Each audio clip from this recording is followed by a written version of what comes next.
This here is the all-new Audi Q5, new generation, new platform, combustion engine, mild hybrid, plug-in hybrid, everything you need to know about this here with Thomas Nautogefühl in 4K, full screen, full length.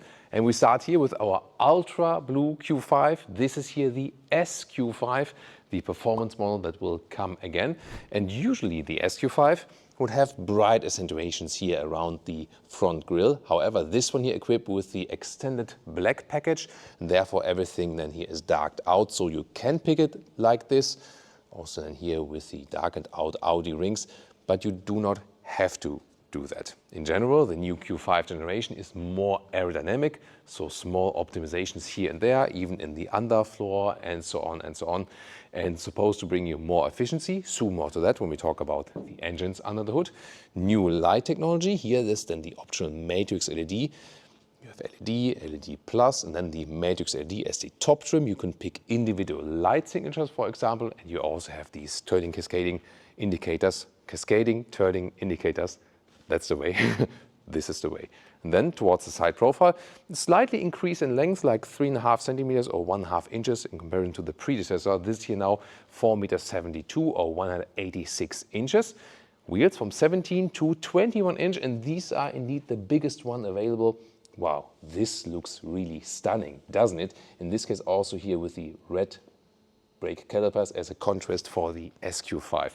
And you can see it has this typical SUV shape, strong shoulder area or hip area, and it will also be again available as the Q5 or SQ5 Sportback, where it's a little bit cut off then here in this area. This is to come a little bit later. The SUV version will launch first. You can also see here the wheel arches are painted in vehicle color like this. And then in this case then you have with the SQ5 here this high gloss black insert then at the side together with the black package. Of course, as I said, usually it would look a little bit more brighter, contrastish, but this is then this more sinister look. Suspension wise, you get a fixed base suspension, a fixed sports suspension. However, they already have a passive damping with the frequency adaptive dampers. That means depending on the amplitude, like a strong or like a, we have a wave or you have cobblestones, it basically has a wider span of comfort and sportiness, but in a passive way. You cannot adjust it actively. However, you can still do that if you go for the optional air suspension, which we also have equipped here with our SQ5 here today. And that one then, when you select the sport mode, it gets stiffer, comfort mode gets softer and so on. Air suspension in this segment of course always pretty cool. The GLC is also offering that from Mercedes. And yeah, Leah just said like, wait a minute, isn't that like a little bit of Mercedes GLC form here now on the rear? Yeah, maybe a little bit, but the difference is that Audi works here also with these overlapping features, whereas the GLC more looks like an egg shape in the rear. So this is like here, this overlapping thing that is still special for Audi. And one thing they want to do with that is here, highlight the light technology, because Audi says now, we are a light brand.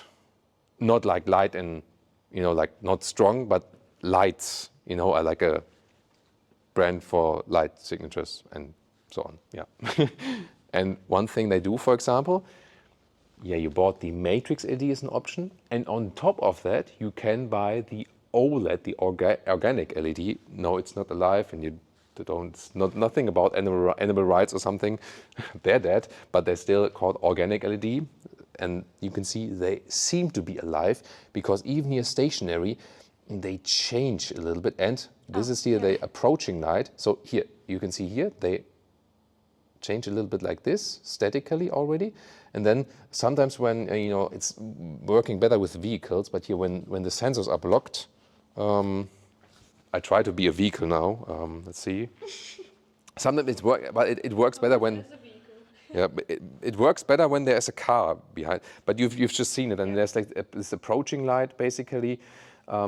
Yeah, this is very interesting because this signals like when someone is getting too close to you, and you know there are these guys that always need to drive like this close to you, even also at the traffic light, and then they say like, hey, wait a minute, stop, that's getting too close. And yeah, why not?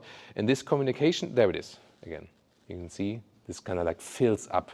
So yeah, that's very interesting. Yeah, there we go. Leah has the magic. And even more interesting, look at that. This is the normal rear braking light here on the top. but underneath there is a new projection light, and you can see that when I'm now getting inside and hit the brake. So there we go. So now look at that. So you have the normal rear braking light, and then this additional projection that looks really fancy, doesn't it? And it is projected in the windscreen, but when you look at it from the lower part, you can also see where it is actually coming from. So yeah, great filming by Leah as well. So this is a very interesting light idea, and also when we hit the turning indicators, you can see this cascading form once again. And just checking, is this also like this? There is this triangle. So this is an additional warning. This is also something they want to introduce here with the new light technology and so on. So say like, hey, warning for everyone behind you. For example, also when you do an emergency braking, this could also be something that could be used. So yeah, very interesting ideas. And I mean, I'm really a fan of this projection. Could we see that very well? What was it good? Yeah. It's, pretty cool ideas, definitely. I mean, these are not features that are a must-have. They are a can-have, but I have to say, why not? What do you think? And yeah, it's the SQ5, the 3-liter V6, and there we can also see the massive exhaust. They look pretty cool, don't they? Left and right. 1, 2, 3, 4, 5. Yeah, sorry. I mean, with all the details and so on, sometimes counting goes wrong. 1, 2, 3, 4. That's it. A fifth one, I don't know. Maybe in the middle. Mehr med der Teugung.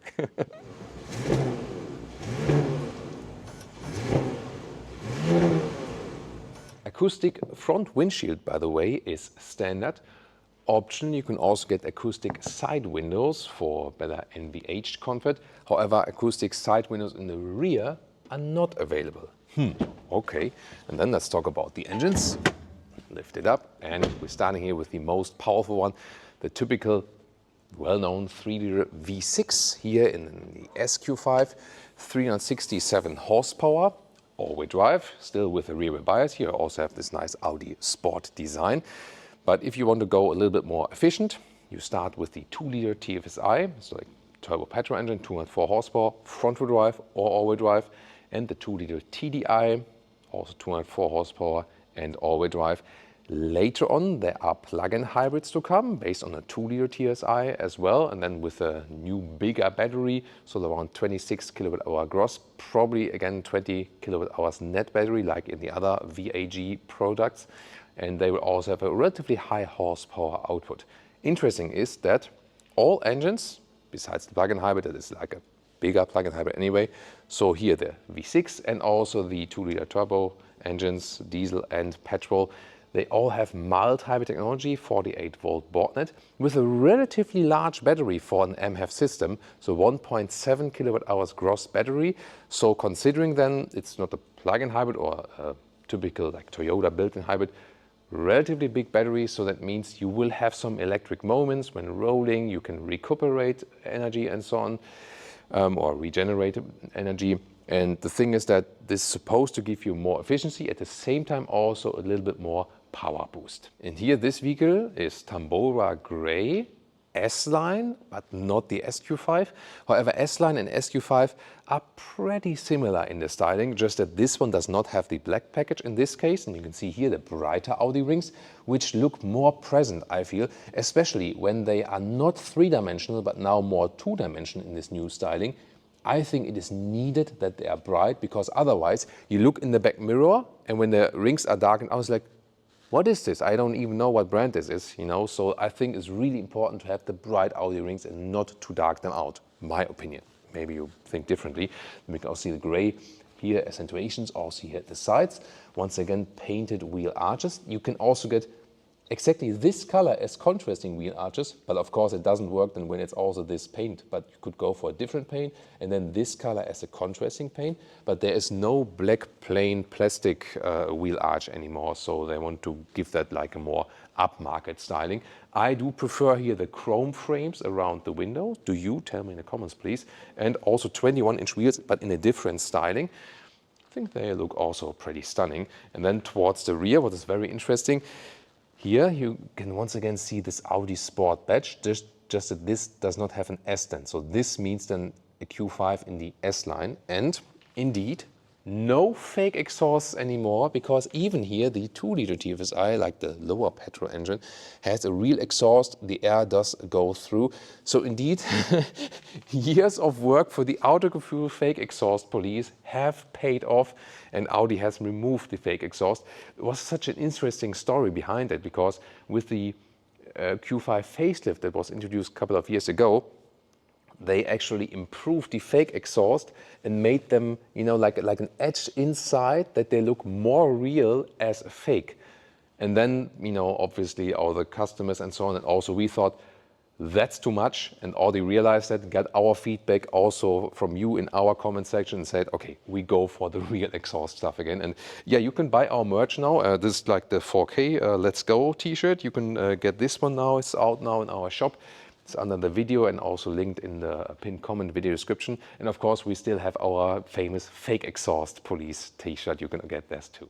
And Leah discovered a very nice feature here with these wheel caps. Look at that. You can actually turn them, and then they return to the original stage again. That's nice. Yeah, a little bit Rolls-Royce styling. What about that? Onto the interior, matte. Black key, I like it actually, light, but still feels classy. Door closing sound. That's nice. Also check out the rear. Also pretty good, so I like that. Then inside of the doors, and we'll give you 2 different interiors very soon. Here, this is like somewhat soft touch, not super hard, but also not very soft. Then in this case here, with this trim, we have the microfiber on the inside. This complaining the key is not in the vehicle now. And what I like here, the matte black, so no high gloss black or something. This looks actually quite fancy. Here, this control of the seat memory function, and also light that went on the inside of the doors. This has pro and con. I'm soon going to show you why. Inside of the door is, however, not covered with felt or something. There's just a rubber pad on the lower ground. And then you can see S-line. So we have an S-line entry badge. And also the steering wheel, but this is also pretty similar then to the real S model. And we have this new curved panoramic screen. We already know it from the Audi Q6 e-tron, and this has been basically carried over. Soon more to that. Interesting also here, this decor element, different ones are available. This is, I would say it's okay. Why not? It looks a little bit plastic-y, I would feel. But in the SQ5 I also have a different decor element, which looks a little bit fancier. Soon going to show that to you. Seat from the comfort here is actually quite good. Then here, 189, 6'2", still a lot of headroom left, although this is here the panoramic roof. And this is also still a panoramic roof you can actually open. So yeah, that leaves a lot of air in. That's actually pretty fancy. Audi Q5 convertible, right? Seats, you get base fabric seats or the sport seats, S-Line or SQ5. These are the one here with the integrated head restraint and this stamped in S logo. And they are available here, for example, also with the microfiber Dynamica. Dynamica is the company producing that. Isofix on here on the front seat as well, passenger side. So this would also be my favorite option. Very nice, from the stitching here as well, in this styling. So I really like this quilted styling. Animal-free seats, well, only the base fabric seats, but Audi does not offer an animal-free interior, also not from the steering wheel yet. So there needs to be done from Audi, needs to be done more from Audi in that respect. Then the steering wheel itself has a very nice size, I would feel, and has capacitive buttons on it, but you feel the feedback. And this is then here, screens. So you have standard here, this curved unit, and this is basically split in 12-inch on the left, 14.5 central, now Android Automotive base on the back end side, and then optional, the one you can see here, the passenger screen, then like this, 11-inch or 10.9 to be exact. And this is an option. You do not have to go for that one. There would be like a decor element otherwise at this place. There's always a discussion, do you need it or not? I don't feel a necessity for it. Some others like it. And then YouTube streaming is, by the way, now also possible with this vehicle. Here they still have a manual volume knob like this, at least. Drive select for the drive modes. You can click here and also click it through, so that is possible, otherwise in the infotainment. And then here, 2 USB-C chargers or inductive charging pads. This also has some cooling holes against overheating. Then the cup holders are adaptive and also with a nice ambient lighting integration. Also, this whole middle console has this slight ambient lighting integration. This is the shifting lever, D or S, sport mode or reverse for forward. Then you have this middle console right here. You can fold it up. This, I think, will be redesigned later on because underneath here, this is for these prototype vehicles. They have like this fail-safe switch because it's like, you know, when you have these first prototype vehicles, they need to have these safety mechanisms in place. That's, you know, by law. So I think this will be a little bit lower than in the very final model. And here you can also adjust the armrest in here in height. So here when the door is open very wide and you reach for it like this, then you're basically touching these command fields here. So you have to remind yourself, yeah, but this can be too wide when the door is really open. And I have already long arms, you know, so this is like one of the problems here with this unit, this control unit, when it's at the inside of the doors right there. Then the driver POV right here. Once again, 2-dimensional Audi rings. Here you can adjust, for example, the view in the digital instruments. They are very clear to read, so that's actually fine. And yeah, like the layout we know from the Q6 e-tron recently. And you also get a head-up display like this. And there we also once again see our SQ5, where we soon get over once more. And then when you look to the right, you have this new large infotainment system, the largest that is available with Audi at this moment. Here you can also pick the individual driving modes, for example, and you can see the air suspension also adjusts to that. So a completely new view here to everything. This is then here this standard main menu like this. Climate unit is in the lower part. You click it here, for example. My fingers are not particularly short, but then here, what am I supposed to do with the rest of my hand? Then like do like this or like that? So I mean, there needs to be space to, you know, like to make a finger. And you see what I mean? This is a huge design issue. Am I supposed to rest my hand like this and then do like that? And then you don't, I don't know. So this is to me a big design fail here in the interior. Rear seats here, the door doesn't open too wide for installing child seats and so on. Then the door on the inside, yeah, somewhat soft touch on the top part, not too soft though. And here also have the microfiber inserts here, and this very trim. That's actually quite cool. And yeah, I like this, you know, more matte effect here. That's not all high gloss black, so I would favor this trim.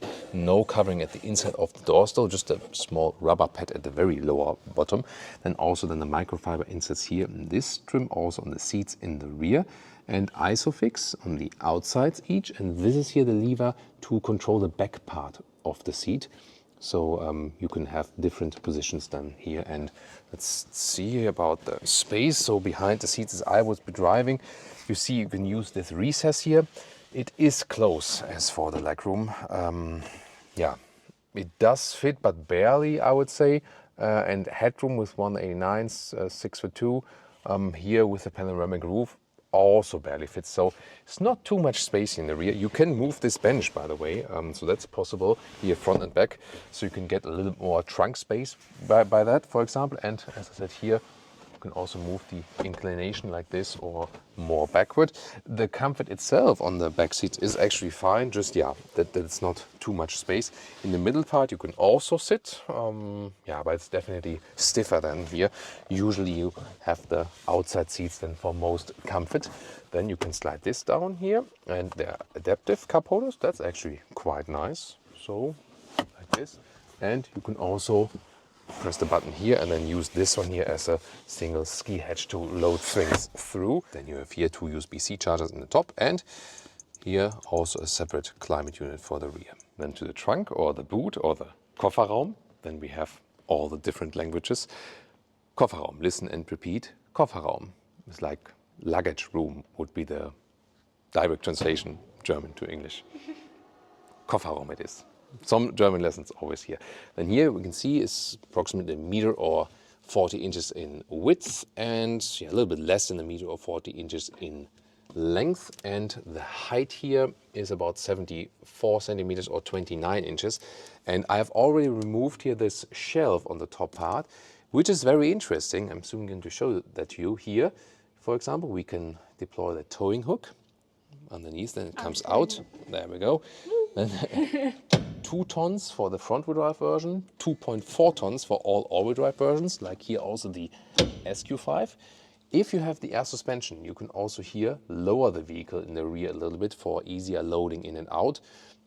This step here has become a little bit less than before, actually.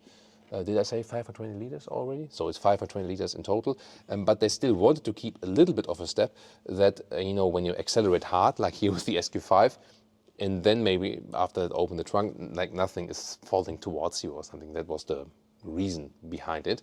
And now to this parcel shelf, which is really interesting because you can hide it underneath. It's a great idea. So here you can put this one up, and there it is. You can store it there. So you need to remove this part here. This is not the most beautiful thing then. And then it's like here, I need to push it a little bit like this here, and then you put it here in first, and then you push it on the other side a little bit. So because you know that these things, they maybe fly around in the garage or something, but by that you can always take it with you. It's cleverly and cleanly stored. There we go. Wasn't too bad. So this, by the way, like some charging equipment here for the studio, that the battery doesn't get empty when the lights are running all time. So this is not standard equipment in this case.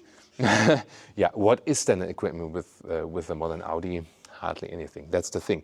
That's also the thing why people tend to buy Teslas now, because they say, hey, I just pay one price and have everything included and don't have to owe like 3,000 years in the configurator. However, what Audi is doing, that they try to make it a little bit more simplified and do more like packages instead of like all single individual options. So more going in the like US market strategy and so on. So then here we can also install it, like, slide in there and then press it like this. And there we go.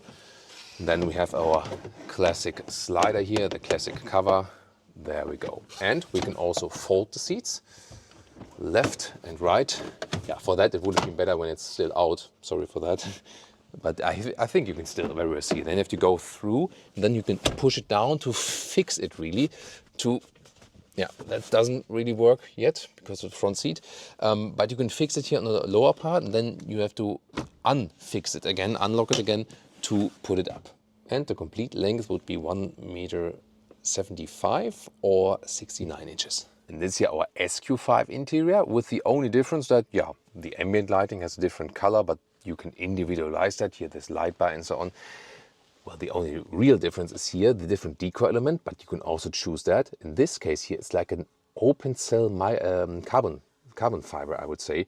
So this does not have this typical covering, this high gloss covering. You can really feel the carbon fiber, and I think that's actually a little bit cooler. But yeah, you can switch decor elements and ambient lighting colors anyway, so I really have to say that S-Line and SQ5 interior are more or less the same. Tell me, what do you think about the all-new Audi Q5? And the big question will be, of course, how does it rate to the competitors, either the Mercedes GLC or also the recently revealed BMW X3?